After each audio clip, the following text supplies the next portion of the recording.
Hello everyone, আসসালামু আলাইকুম। Welcome to জান্নাস mini kitchen. আজকের পর্বে আমি আপনাদের সাথে জলপাইয়ের একটি মজাদার আচারের রেসিপি শেয়ার করব। আর এই আচারটা তৈরি করা এতটাই সহজ যে আপনারা যে কেউই কিন্তু চাইলে এই আচারটা তৈরি করতে পারবেন।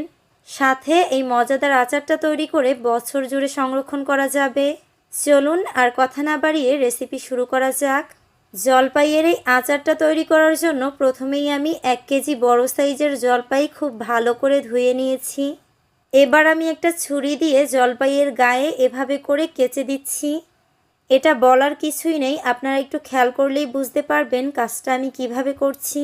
শুধুমাত্র এই কাজটাতেই একটু সময় লাগবে, তাছাড়া কিন্তু আচারটা তৈরি করতে একদমই সময় লাগবে না।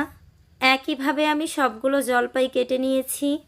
এখন এই জলপাইয়ের মধ্যে দিয়ে দিচ্ছি 1 কাপ চিনি, আর সাথে দিয়ে দিচ্ছি 1 চা চামচ লবণ। এবারে সব কিছুকে খুব ভালো করে একটু মিশিয়ে নিচ্ছি। মিশিয়ে নেওয়া হয়ে গেছে। এবার একটা ঢাকনা দিয়ে ঢেকে এভাবেই জলপাইগুলোকে রেস্টে রেখে দিব 1 ঘন্টার জন্য।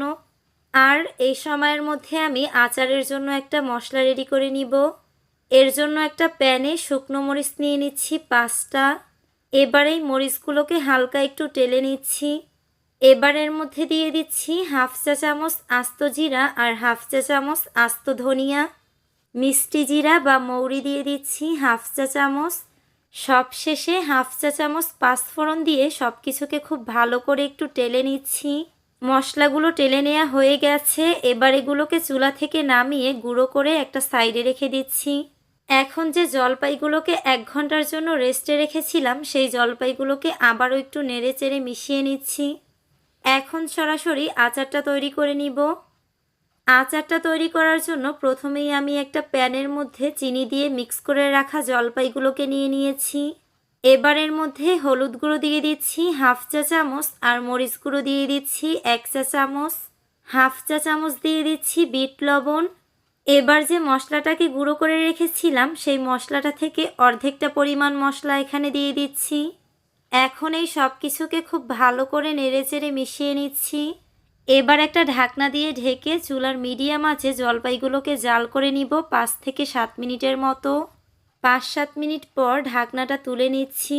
এবার একটা গোল চামচ দিয়ে জলপাইগুলোকে হালকা করে একটু উল্টে দিচ্ছি। এই কাজটা খুবই আলতো হাতে করবেন, তা না হলে কিন্তু জলপাইগুলো ভেঙে যাবে।